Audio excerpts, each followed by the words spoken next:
Merci Benjamin, toute l'équipe pour ce temps d'animation. Ça fait vraiment plaisir d'être de retour après 2 mois d'absence. Donc avec mon épouse, on était en voyage aux États-Unis et c'est vrai qu'on est soutenu en partie par la Californie. Et du coup, régulièrement, ça fait partie de notre travail de revenir, faire des visites des églises, faire des visites de nos contacts, de nos amis là-bas. Et donc on a passé 2 mois, ce n'était pas vraiment des vacances, on a visité plus de 10 églises. Des centaines de personnes, on a dormi dans une dizaine de lits différents, parcouru à peu près 7-8 000 km en Californie. Et à chaque fois, en partageant notre reconnaissance d'être ici dans cette église. Et on est vraiment, vraiment heureux d'être ici, de voir ce que Dieu fait à Villeurbanne, à Lyon, dans la région. Et voilà, d'encourager les gens à nous soutenir dans la prière, à continuer à pourvoir aussi aux besoins de notre église pour qu'on puisse continuer de grandir et de faire l'œuvre de Dieu. Et c'est vrai que ça faisait 3 ans qu'on n'était pas revenus en famille aux États-Unis et le temps, ça change les gens. Le temps, ça change. On a pu voir la famille de mon épouse donc, qui est en Californie. Et elle a un frère de 13 ans. Alors maintenant, il a mué, il a grandi, il nous dépasse. Ça choque un petit peu. Et ça choque de voir des gens qui, avec le test du temps, on voit leur caractère qui se révèle. Il y en a en bien et il y en a malheureusement en mal. Notre dernier dimanche là-bas, on a eu le plaisir de diriger la louange. À l'époque, avec mon épouse, on dirigeait le ministère de la louange pour un groupe de jeunes qui avait une centaine de jeunes. Et de voir plusieurs de ces jeunes maintenant qui sont mariés, qui sont établis dans l'église. On a fait revenir notre pianiste maintenant qui était dans une autre église parce que son mari dirige la louange là-bas. On a fait venir notre chanteuse qui est mariée à un jeune homme qui poursuit des études en théologie. Et c'est chouette de voir ces jeunes personnes qui suivent le Seigneur et qui aiment le Seigneur. En même temps, plusieurs de ces jeunes qui étaient dans notre groupe de jeunes ont abandonné la foi. Il y en a qui sont déjà divorcés. Il y en a qui ont fait de la prison. Et le facteur temps est tellement révélateur quand on repasse 3 ans plus tard pour voir les gens qui ont grandi, les gens qui ont explosé dans la foi, d'autres qui ont stagné, d'autres qui se sont éloignés de Dieu. Alors bien sûr, il y a de nombreuses personnes qui se disent chrétiens et qui ne le sont pas vraiment. Et sans la présence du Saint-Esprit, c'est sûr qu'on ne peut pas avancer dans la foi. Et le temps révèle vraiment le caractère et ce que Dieu fait dans l'œuvre de chacun. Et un de mes premiers entretiens avec un ami de longue date là-bas, c'était celui qui dirigeait l'église de maison où on allait avec notre épouse. Il me dit « Philippe, j'ai quelque chose à te confesser. Ça fait 20 ans que je travaille ma femme, avec plus d'une douzaine de femmes, et j'ai un enfant secret de 7 ans. » Et le gars était super impliqué dans l'église, dirigeait la louange, il avait l'église de maison chez lui, il allait dans les voyages missionnaires, il partageait l'évangile dans la rue, mais vivait complètement une double vie. C'était du pipeau. Et puis son épouse lui a demandé, après que tout ça a été révélé, « Mais est-ce que tu m'as jamais aimé ?» Et il répond, « Je ne sais pas. »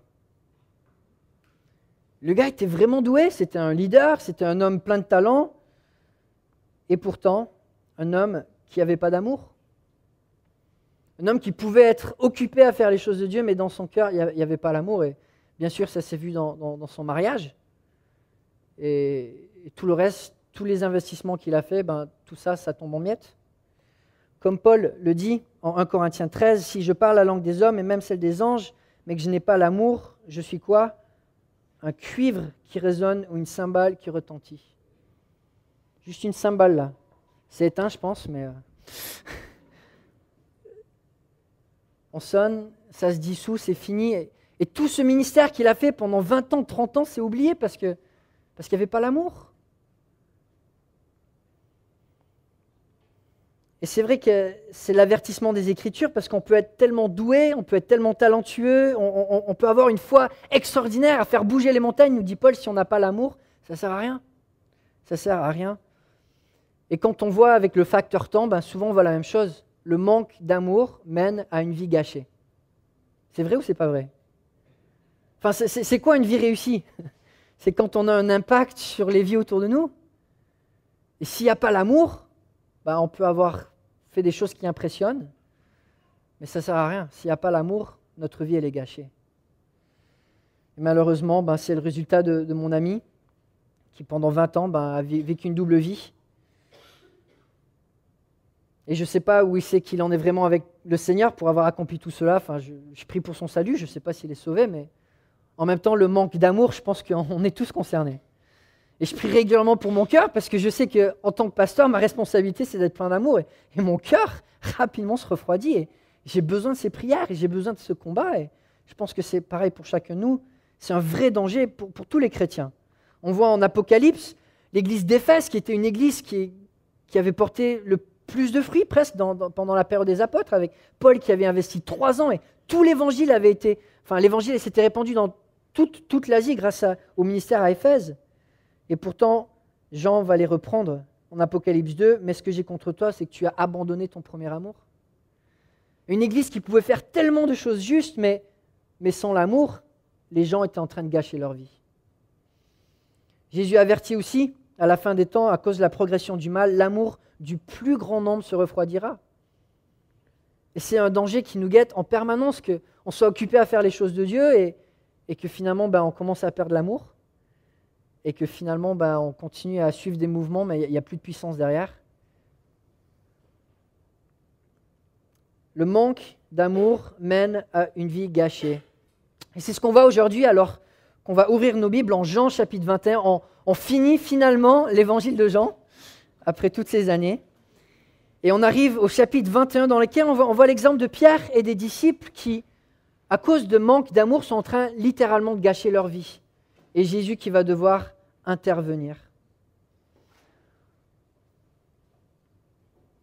Et on voit Jésus qui va sauver les disciples des conséquences du manque d'amour pour les replonger dans des vies qui vont être saturées d'amour. Ils vont porter le fruit de l'amour. Donc je vous invite à lire avec moi Jean chapitre 21 à partir du verset 1. Si vous n'avez pas vos Bibles, vous pouvez lire avec moi, ou sinon lire sur vos Bibles ou sur vos téléphones. Nous lisons la parole de Dieu. Après cela, Jésus se montra encore aux disciples sur les rives du lac de Tibériade. Voici de quelle manière il se montra. Simon-Pierre, Thomas, appelé Didyme, Nathanaël, qui venait de Cana en Galilée, les fils de Zébédée et 2 autres disciples de Jésus se trouvaient ensemble. Simon-Pierre leur dit « Je vais pêcher ».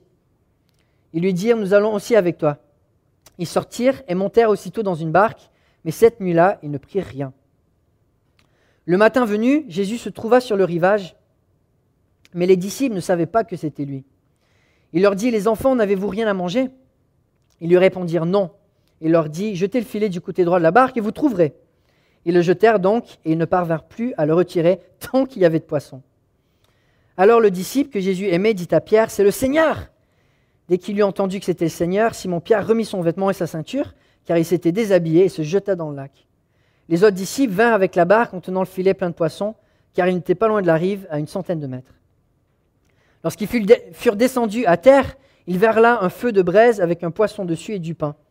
Jésus leur dit « Apportez quelques-uns des poissons que vous venez de prendre. » Simon-Pierre monta dans la barque et tira le filet plein de 153 gros poissons à terre. Malgré leur grand nombre, le filet ne se déchira pas. Jésus leur dit « Venez, mangez !» Aucun des disciples n'osait lui demander « Qui es-tu » car il savait que c'était le Seigneur. Jésus s'approcha, prit le pain et leur en donna. Il fit de même avec le poisson. C'était déjà la 3e fois que Jésus se montrait à ses disciples depuis qu'il était ressuscité. Donc je vais juste faire un geste pour les diapos. Donc on voit d'un côté les conséquences d'un manque d'amour et puis ensuite les fruits du véritable amour. Les conséquences du vrai amour, premièrement, on voit les disciples qui sont en flagrante désobéissance de l'appel que Dieu leur a donné. Pendant 3 ans et demi, Jésus a choisi 12 hommes dans lesquels il s'est investi à plein temps. Il les a formés, il leur a montré sa puissance, son amour, sa grandeur. Il leur a donné tous les outils pour pouvoir être les leaders de la prochaine génération de l'Église. Il les a formés pour cette mission. Il leur a donné ce commandement de construire, de bâtir l'Église. Jésus n'a pas simplement passé 3 ans avec eux pour leur développement personnel. Ouais, je peux mettre ça sur mon CV, 3 ans avec Jésus, maintenant je repars à la pêche. Il leur a donné une mission. Même après sa mort, il leur réapparaît à plusieurs reprises. Et on le voit juste au chapitre précédent, chapitre 20. Jésus leur apparaît, verset 21. Donc c'est la première apparition.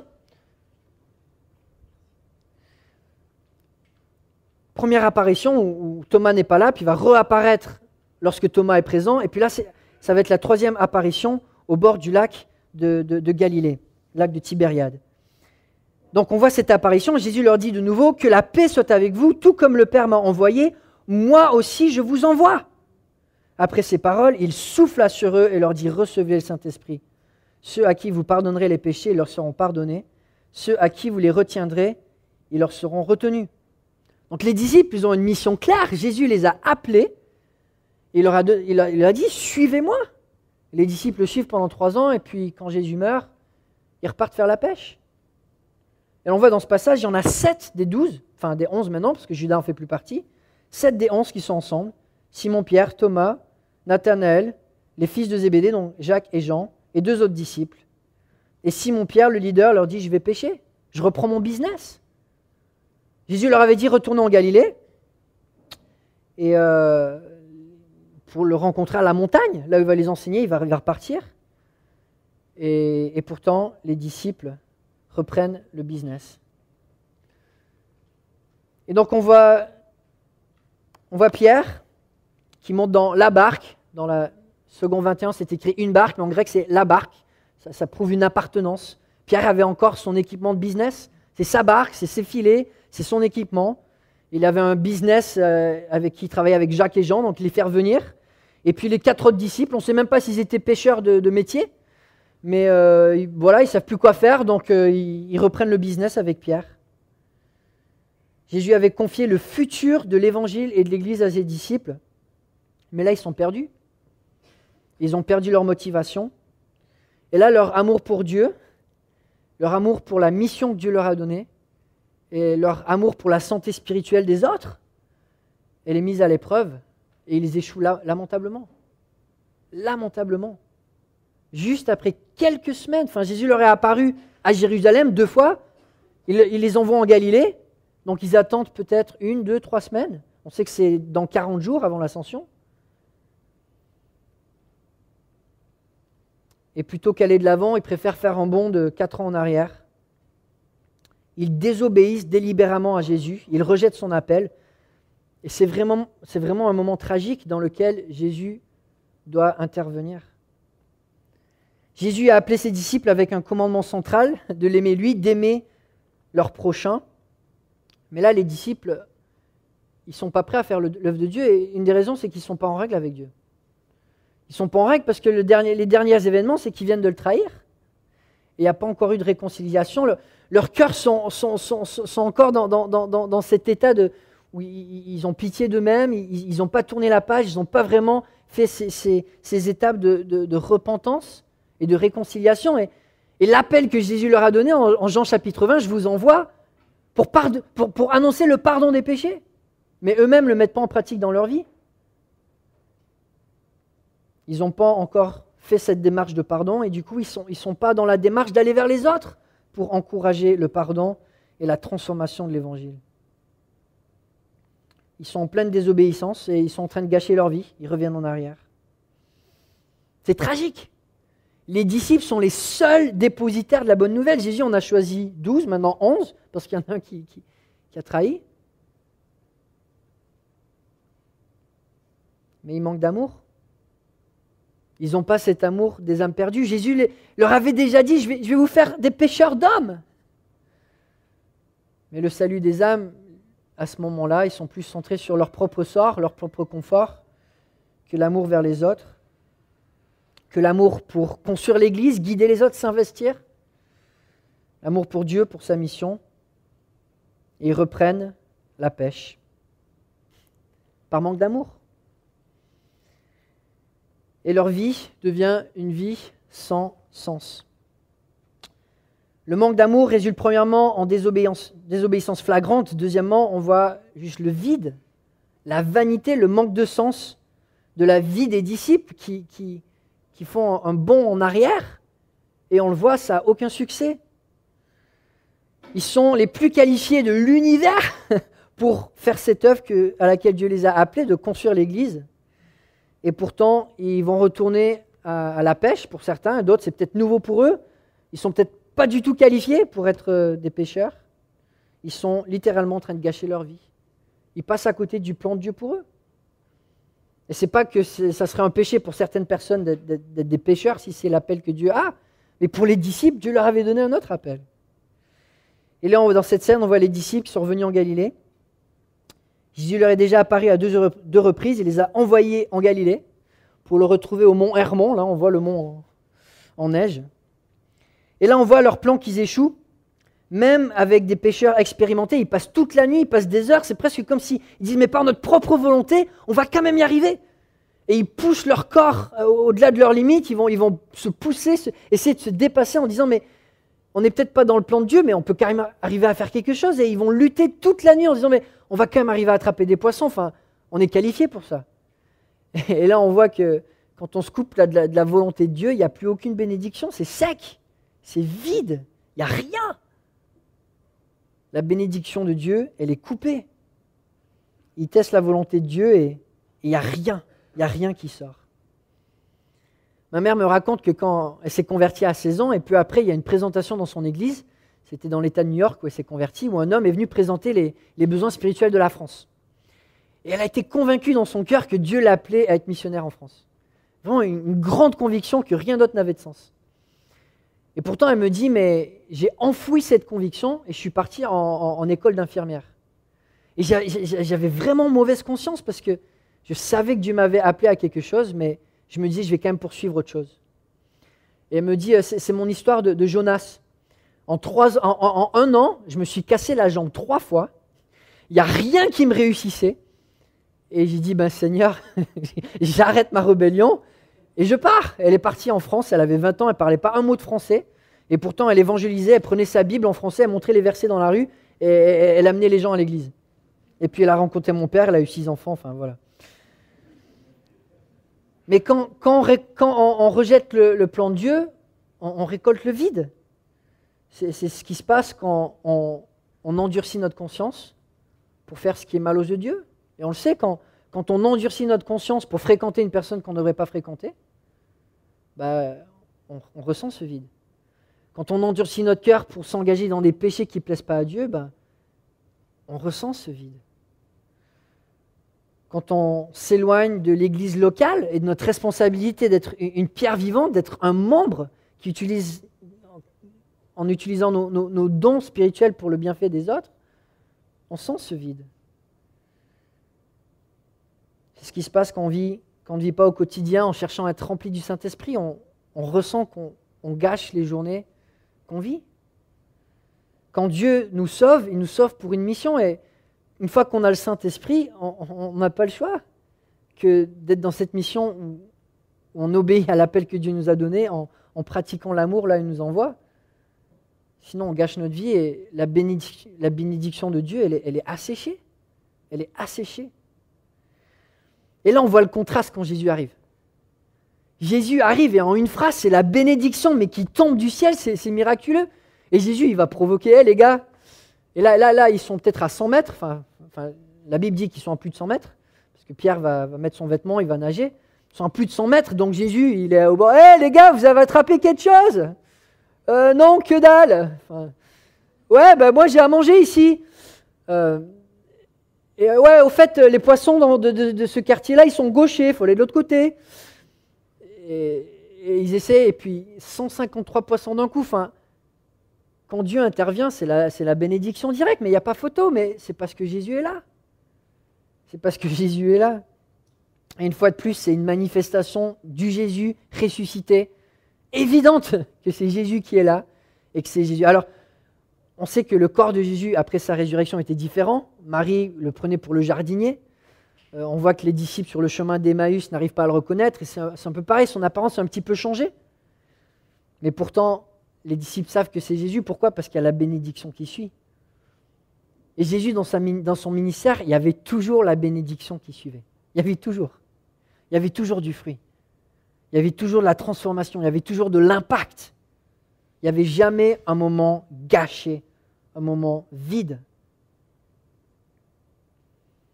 Et là, 153 gros poissons, pêche miraculeuse, les filets sont presque en train de se rompre.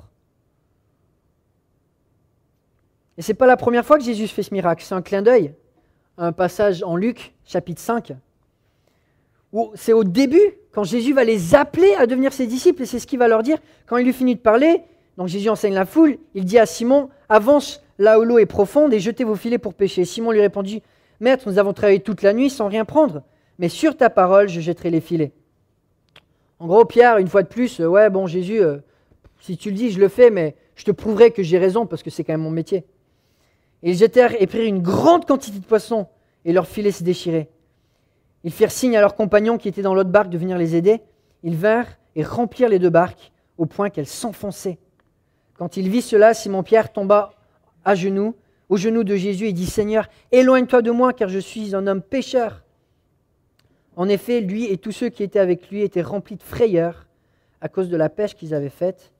Ils en allaient de même pour Jacques et Jean, les fils de Zébédée, les associés de Simon. Jésus dit à Simon, « N'aie pas peur, désormais tu seras pêcheur d'hommes. » Alors ils ramenèrent les barques à terre, laissèrent tout et le suivirent. Jésus leur avait déjà prouvé que leur vrai appel pour ses disciples, c'était l'appel de l'Église, de prendre soin des âmes, de gagner des âmes et de les guider vers la maturité. Et là, ils font un bond en arrière et ils sont en train de gâcher leur vie parce qu'ils ont oublié leur premier amour. Et puis la troisième conséquence qu'on voit, c'est la honte. C'est la honte. Jésus se manifeste et les disciples, ils voient que c'est lui, mais ils arrivent même pas à l'appeler par son nom. Il n'y a plus cette intimité qu'ils avaient avant.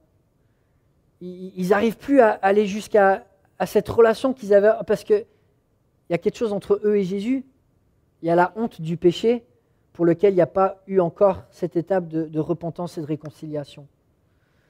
Et Pierre, il a quand même de l'affection pour Jésus, il va courir pour aller voir Jésus, mais son amour, il est encore immature. Il est encore centré sur lui. Il n'a pas encore à cœur d'aimer son prochain.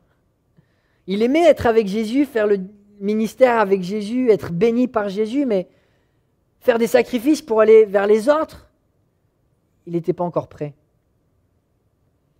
Et là, Jésus est au bord du lac, il a allumé un feu et il invite ses disciples à le rejoindre et on voit, ils vont manger tout un repas sans vraiment se dire les choses. Il y a l'éléphant dans la salle, quoi. Et ils ne sont pas capables de vraiment se parler librement parce qu'il y a cette honte liée au péché qui n'est pas confessé. Ils n'arrivent même pas à appeler Jésus par son nom, même s'ils savent que c'est lui. Ça a dû être un long moment de mal à l'aise. Jusqu'à ce que Jésus brise la glace et fasse cette œuvre de conquérir les cœurs des disciples pour qu'ils revivent cet amour qui porte du fruit pour Christ. C'est ce qu'on voit, les véritables fruits de l'amour. Là, on voit jusqu'ici les conséquences du manque d'amour, c'est le vide. Les disciples sont en train de gâcher leur vie. Ils sont misérables. Ils ont pas de fruits, ils n'ont pas de sens, ils sont dans la désobéissance, ils sont dans la honte, ils ont perdu leur intimité avec Dieu. Et Jésus va travailler pour regagner leur cœur et regagner leur amour. On lit à partir du verset 15. Lorsqu'ils eurent mangé, Jésus dit à Simon-Pierre, « Simon, fils de Jonas, m'aimes-tu plus que ceux-ci » Il lui répondit, « Oui, Seigneur, tu sais que j'ai de l'amour pour toi. » Jésus lui dit, « Nourris mes agneaux. » Il lui dit une deuxième fois, « Simon, fils de Jonas, m'aimes-tu » Pierre lui répondit, « Oui, Seigneur, tu sais que j'ai de l'amour pour toi. » Jésus lui dit, « Prends soin de mes brebis. » Il lui dit la troisième fois, « Simon, fils de Jonas, as-tu de l'amour pour moi » Pierre fut attristé de ce qu'il avait dit la troisième fois, « As-tu de l'amour pour moi » Il lui répondit, « Seigneur, tu sais tout, tu sais que j'ai de l'amour pour toi. » Jésus lui dit, « Nourris mes brebis. » En vérité, je te le dis, quand tu étais plus jeune, tu mettais toi-même ta ceinture et tu allais où tu voulais. Mais quand tu seras vieux, tu tendras les mains et c'est un autre qui attachera ta ceinture et te conduira où tu ne voudras pas. Il dit cela pour indiquer par quelle mort Pierre révélerait la gloire de Dieu. Puis il lui dit, « Suis-moi. » Pierre se retourna et vit venir derrière eux le disciple que Jésus aimait, celui qui, pendant le souper, s'était penché vers Jésus et avait dit, « Seigneur, qui est celui qui va te trahir ?» En le voyant, Pierre dit à Jésus, « Et lui, Seigneur, que lui arrivera-t-il » Jésus lui dit, « Si je veux qu'il vive jusqu'à ce que je revienne, en quoi cela te concerne-t-il ? Toi, suis-moi. » Là-dessus, le bruit courut parmi les frères que ce disciple ne mourrait pas. Cependant, Jésus n'avait pas dit à Pierre qu'il ne mourrait pas, mais si je veux qu'il vive jusqu'à ce que je revienne, en quoi cela te concerne-t-il ? C'est ce disciple qui rend témoignage de ces choses et qui les a écrites. Et nous savons que ce témoignage est vrai. Jésus a fait encore beaucoup d'autres choses. Si on les écrivait en détail, je ne pense pas que le monde entier pourrait contenir les livres qu'on écrirait. Jésus redirige le cœur de ses disciples vers l'amour qui porte du fruit. L'amour qui cherche le bien spirituel de son prochain. Jésus va briser la glace en disant « Pierre, est-ce que tu m'aimes plus que ceci, que ces poissons, que ces filets, que ta barque, que ton business? Est-ce que tu m'aimes plus que ça ?» Et la réponse, elle est quand même évidente. Jésus, il a tellement plus de valeur que des poissons. Et pourtant, Pierre, il est retombé dans l'idolâtrie parce que ce business de pêcheur, c'est son confort, c'est la facilité. Il sait qu'avec ça, il a un futur garanti, par ses propres forces. Enfin, il pense.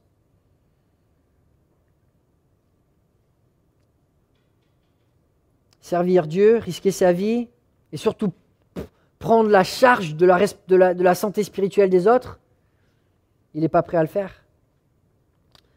3 fois, Pierre a renié Jésus, et 3 fois, Jésus va lui poser cette même question, est-ce que tu m'aimes ? Et 3 fois, Jésus va continuer avec cet encouragement.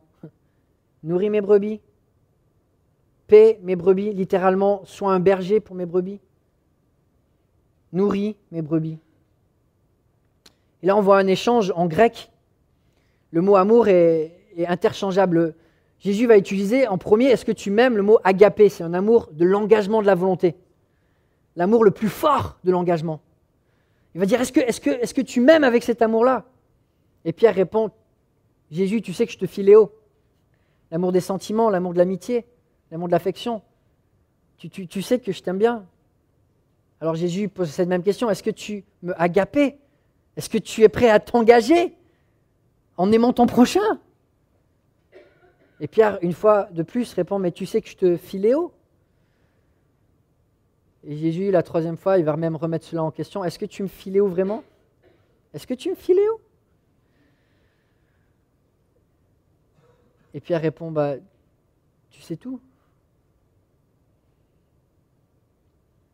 Pierre avait reçu un appel clair, celui de construire l'Église. C'est pour cela que Jésus avait changé son nom. Tu ne seras plus appelé Simon, tu seras appelé Pierre, parce que sur cette pierre, je vais construire mon Église. Il avait un appel tellement unique. Son nom était Pierre pour être une référence solide sur laquelle on pouvait bâtir un futur. Il est garant des enseignements de Christ, porteur de la bonne nouvelle, leader des disciples, et pourtant c'est lui qui va motiver les disciples à revenir dans ce business de la pêche. Et Jésus revient pour regagner son cœur, pour lui redonner cette flamme, cet amour pour Christ, cet amour pour la mission de Dieu, et surtout un amour pour son prochain.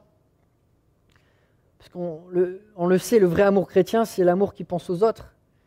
L'amour qui se soucie des autres. Et là, Pierre, il n'était pas prêt à être un leader parce qu'il ne souciait pas des autres. Il avait peur pour son propre futur, peur pour son propre confort, pour sa propre sécurité. Et à cause de cette crainte, il renie l'appel de Dieu.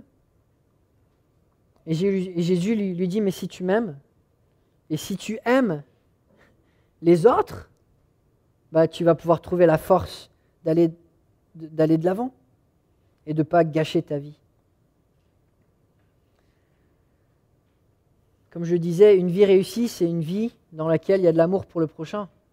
Et régulièrement, on doit se poser cette question, mais quelles sont les personnes dans mon entourage pour lesquelles l'amour que j'ai pour eux est transformateur ? Quelles sont les personnes que j'aime avec un amour qui impacte leur vie ? Quelle est la puissance dans ma vie d'amour qui montre que je suis vraiment un disciple de Christ?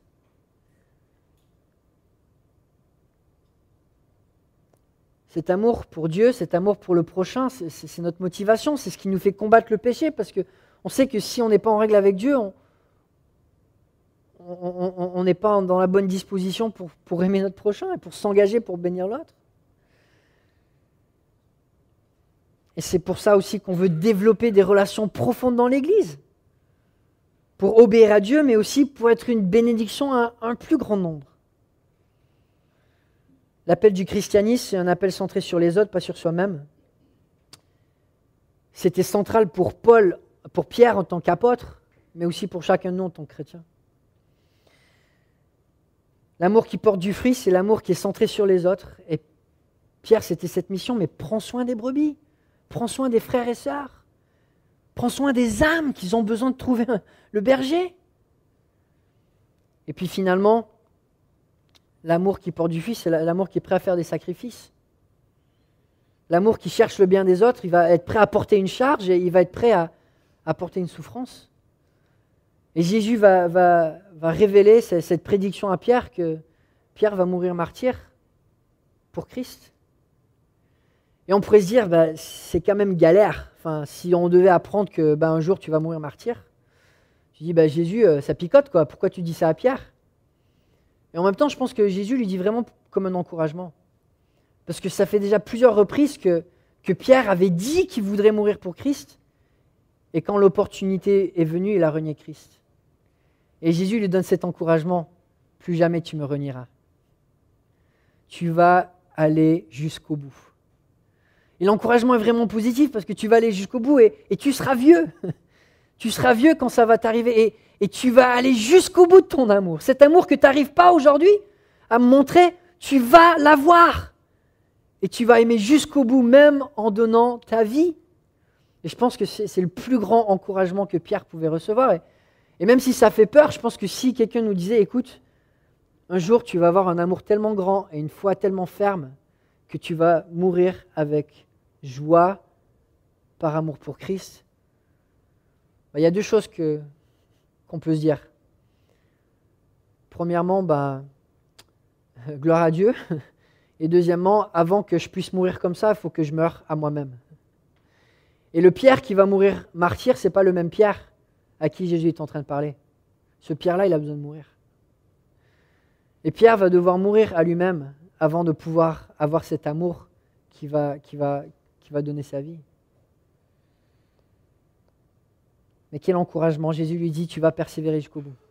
Et cet amour aujourd'hui que tu n'arrives pas à avoir, tu vas l'avoir. Et c'est ce qu'on voit. Pierre a été fidèle et quand il écrit ses lettres, 1 Pierre, 2 Pierre, à la fin de sa vie, on voit comment il témoigne. Et la photo, on voyait Pierre qui, selon la tradition, a été crucifié, la tête à l'envers, par conviction et par amour pour Christ. Voici comment il a introduit sa dernière lettre. De la part de Simon-Pierre, serviteur et apôtre de Jésus-Christ, à ceux qui ont reçu par la justice de notre Seigneur, de notre Dieu et Sauveur Jésus-Christ, une foi du même prix que le nôtre, que la grâce et la paix vous soient multipliées par la connaissance de Dieu et de Jésus notre Seigneur. Sa divine puissance nous a donné tout ce qui est nécessaire à la vie et la piété en nous faisant connaître celui qui nous a appelés par sa propre gloire et par sa force. Le Jésus qui lui a dit « Suis-moi », Pierre dit « Mais quand je l'ai suivi, cet appel, j'ai tout eu. Tout ce qui a à faire avec, qui est nécessaire à la vie et à la piété, j'ai tout eu. » Et quand il écrit sa lettre, il dit « Mais moi, ce que je vous souhaite, c'est que la grâce et la paix de Dieu, elles vous soient multipliées. » Et on sait, en maths, la multiplication, c'est puissant. Ce n'est pas juste une addition. J'aimerais bien que vous ayez ça en plus dans votre vie. La multiplication, c'est exponentiel, c'est à l'infini. Et c'est comme ça que Jean finit son épître, enfin son évangile. Il dit, mais Jésus, ce qu'il a fait, il a impacté tellement de vies, on ne pourrait pas tout compiler, il y en a juste trop. La bénédiction de Jésus-Christ, l'écho de ces bénédictions, ça résonne à l'infini, on ne peut pas le mesurer. Et c'est cette vie-là que Dieu nous appelle à imiter, à avoir une vie qui n'est pas gâchée. Parce qu'on manque d'amour, parce qu'on n'est pas rempli du Saint-Esprit, parce qu'on passe à côté de son appel. Mais une vie qui est empreinte de Christ, qui est remplie d'amour et qui bénit de manière exponentielle. Vous savez, on dit que si on compilait tout ce que vous dites, tout ce que vous entendez et tout ce qu'on dit de vous, ça pourrait remplir 320 bibliothèques publiques. Juste de ce qui se passe dans vos vies. Hein. Je ne pense pas que tout le contenu nous intéresse, mais ça fait quand même beaucoup. Et Jésus, tout ce qu'il a dit a impacté tellement de personnes et à une telle échelle. Quand Jean dit qu'on pourrait pas écrire tout ce que Jésus a fait, il a raison. Ce n'est pas juste une hyperbole. notre dernier week-end, avant de partir des États-Unis, on était à l'enterrement de l'épouse d'un des profs que j'ai eu en faculté de théologie. Et c'était probablement la cérémonie des obsèques la plus longue que j'ai jamais vécue. Ça faisait plus de 2 heures. Et pourtant, j'ai jamais vécu des obsèques comme ça. Témoignage après témoignage de l'impact que cette dame a eu dans des vies. C'était hallucinant. 3 de ses frères et sœurs sont venus en disant « Notre sœur nous a amenés à Christ ». Sa fille nous a dit, avant que sa maladie l'emporte, on a fait un tour de prière dans le quartier où elle aimait faire des tours et elle me montrait les maisons et les gens avec qui elle avait parlé de Dieu, les gens pour qui elle priait, et j'ai compté 12 personnes qu'elle avait amenées à Christ dans son voisinage. Et récemment, je nettoyais ma boîte d'emails et j'ai trouvé le dernier email qu'elle nous a écrit en disant « C'est vrai, je ne vous ai écrit pas souvent, mais je reçois votre lettre de nouvelles et sachez que je prie pour vous. » Et c'était une dame qui était engagée dans la vie de tellement de personnes et certainement pas une vie gâchée.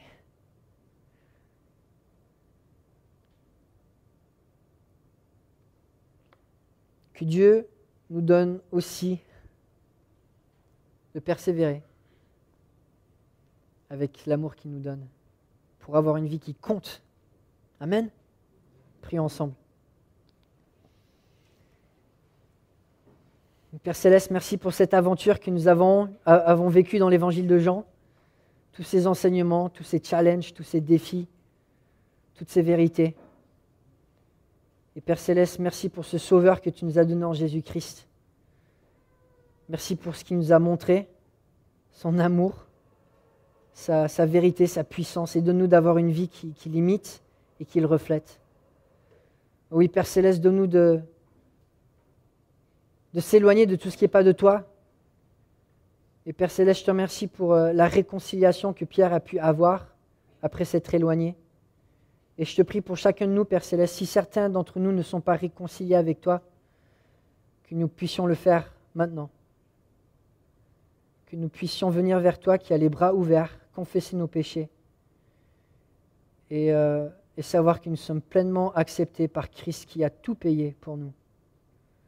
Oui, Père Céleste, donne-nous de ne pas avoir de distance entre toi et nous, d'avoir cette intimité où on peut t'appeler par ton nom sans avoir honte, mais avec joie. Et donne-nous d'être remplis de cet amour. Oh oui, Père Céleste, donne-nous d'aimer ceux autour de nous. Donne-nous d'aimer notre famille, nos conjoints, nos enfants, nos voisins, nos collègues. Donne-nous, Père Céleste, d'être remplis de ton amour surnaturel. On en a besoin. Protège nos cœurs de tout refroidissement. Père Céleste, on a besoin de ton aide. Entre tes mains, on abandonne nos cœurs pour que tu puisses le remplir d'amour. En ton nom. Amen.